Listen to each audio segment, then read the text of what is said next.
Welcome back, guys. In this section, we'll be talking about grid systems, understanding grid systems in web and user interface design.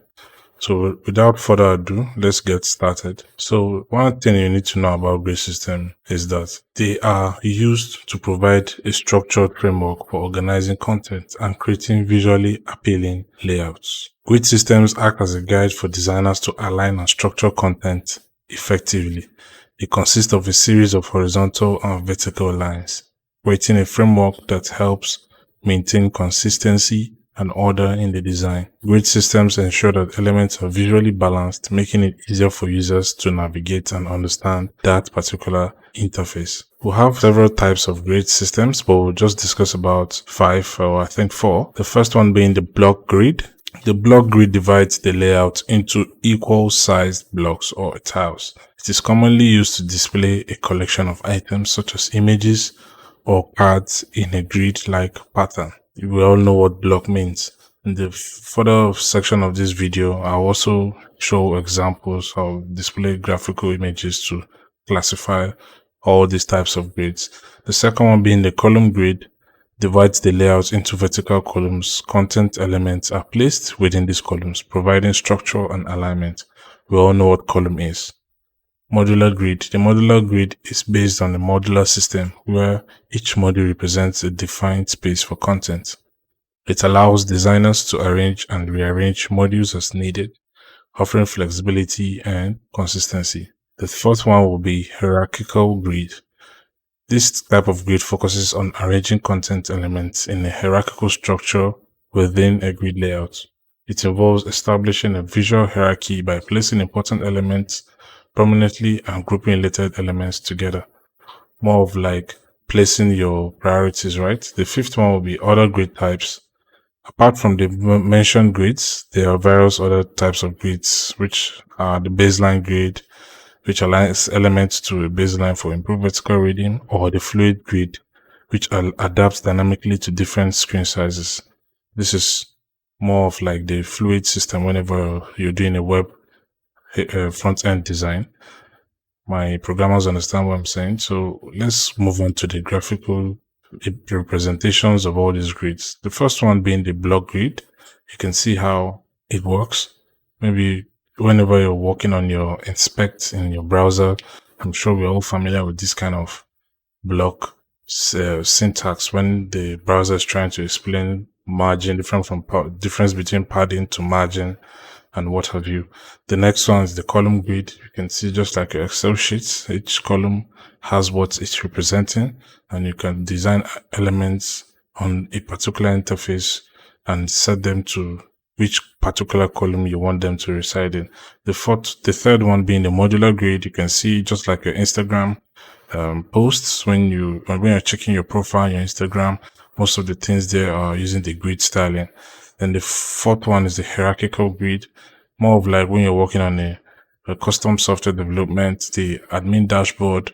You might the dashboard layout where it shows the total summary of what is going on within that particular system. You might implement a hierarchical grid to show analytics and statistics. So I hope with these images it makes you understand more of what grids means. So moving on, we'll be talking about key concepts within the grid system. Within the grid system, it's important to understand related concepts such as gutters. As I've been saying gutters throughout this course, so what are really gutters? Gutters are the spaces between columns or rows in a grid.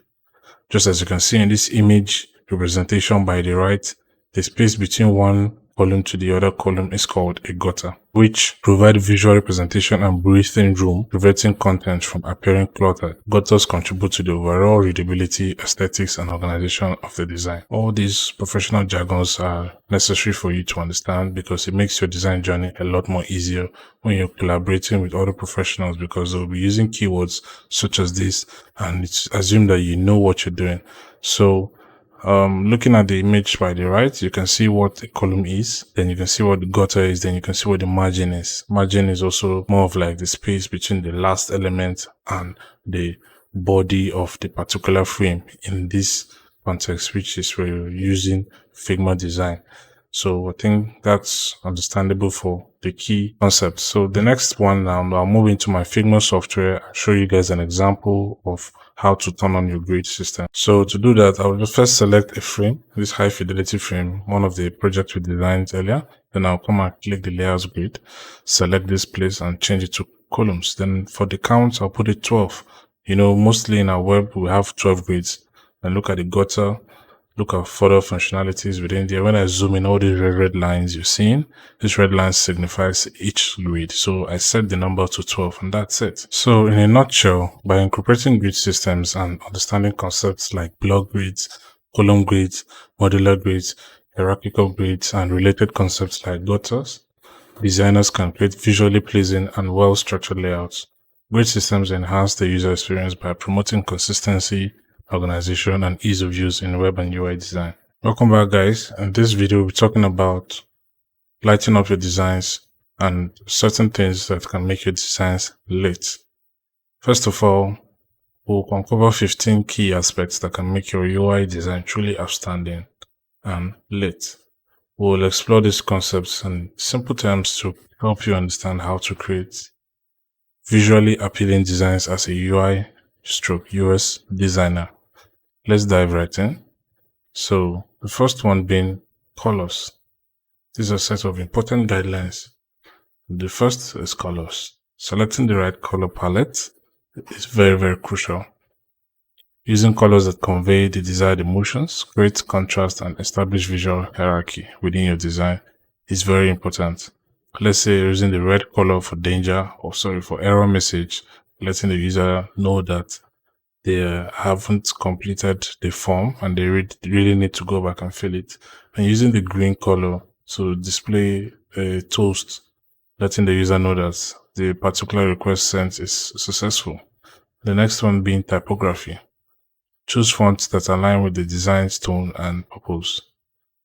Experiment with font sizes, weights, and styles to create a harmonious and legible typography hierarchy.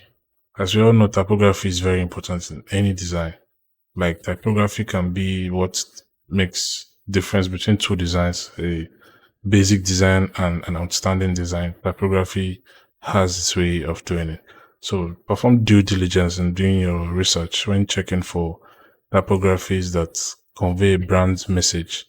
The third one is going to be icons. Utilize icons to represent actions, features, or concepts in a concise and intuitive manner. Ensure they are visually consistent and easily recognizable. Like, we all know what icons is.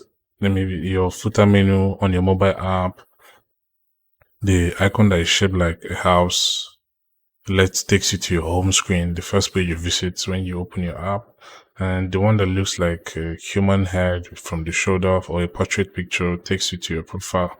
So we all know what is icons. Ensure and endeavor to use this throughout your design. Illustrations, that's the fourth one. Illustrations incorporated in a structured manner adds personality, engage users, and enhance storytelling within your design. Illustration can bring a unique and memorable touch to your UI.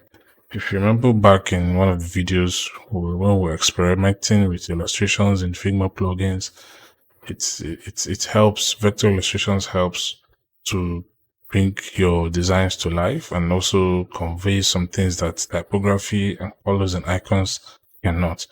So the fifth one being images. Carefully select and incorporate high quality images that support the overall design aesthetics and effectively communicate a desired message. Take for instance, you're working on a gym web UI design and you're using a hospital nurse as one of the images on the homepage. That is not conveying the desired message. It's a very wrong design pattern. So try to use images that actually convey what that particular design is talking about. The sixth one being animation.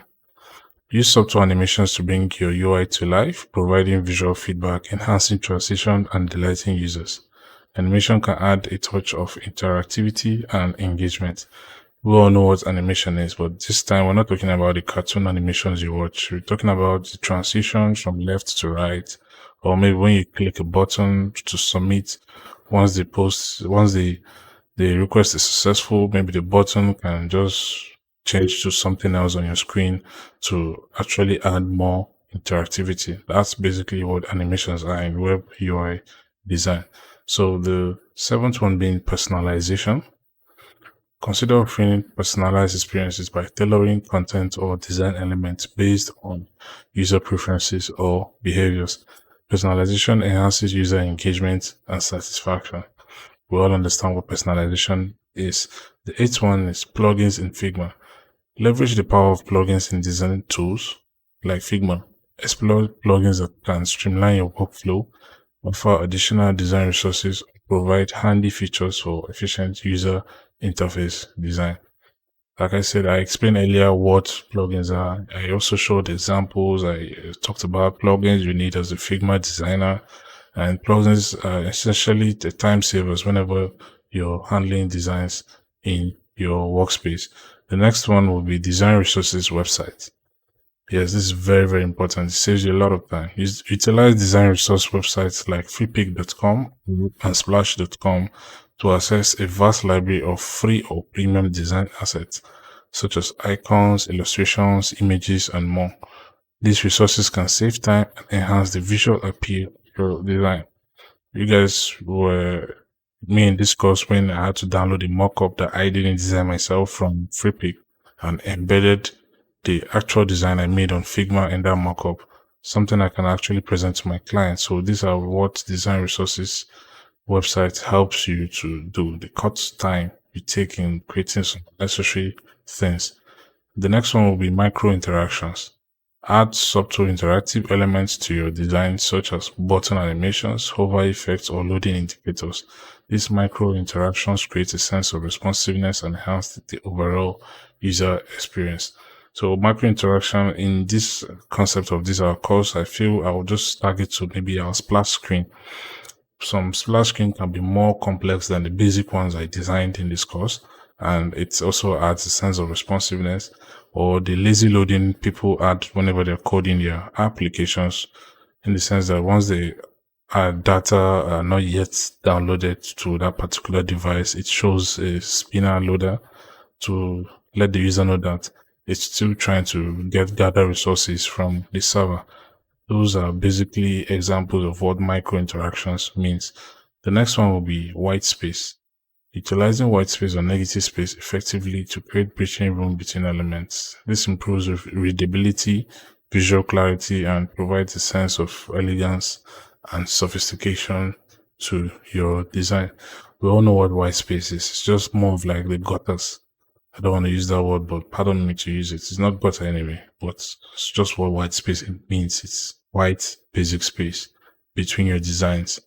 So the next one is going to be consistency. Maintain consistency in design elements such as button styles, typography, iconography, and spacing throughout your interface. Consistency promotes familiarity, improves usability, and creates a cohesive visual language.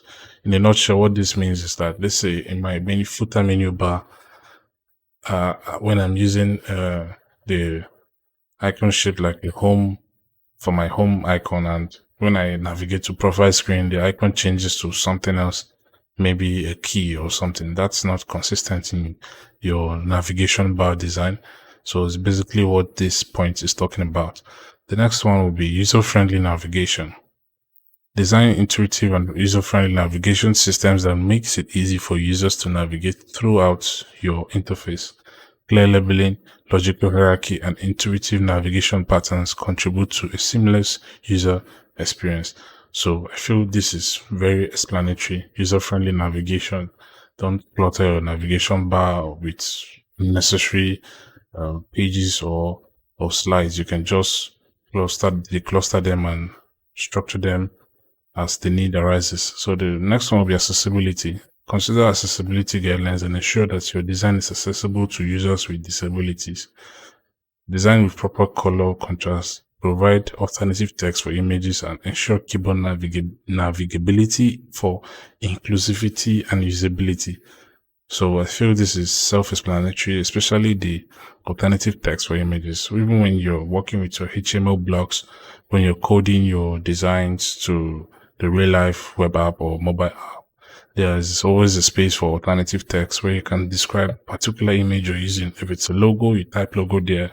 If it's a gym stuff, you type whatever description of that text is, so that when the app is being loaded and maybe the pictures are yet to be downloaded, the alternative text might be displaying on that particular space where the image is supposed to be. This is helpful to some certain users with disability. The last one will be usability testing. Conduct usability testing to gather feedback and insights from real users by observing how users interact with your design. You can identify areas for improvement, optimize user flows, and enhance the overall user experience. Usability testing is just like when Richard Branson was among the test crew that flew to space and back with his space shuttle. So watching some of his review, he was talking about usability testing when he went there by himself and he saw different things that needed to be changed in the space shuttle, just like the chair size, the color of the seats for users to easily identify which one is theirs. So basically, I'm just giving a real life scenario of what usability testing is coming from a developer's point of view.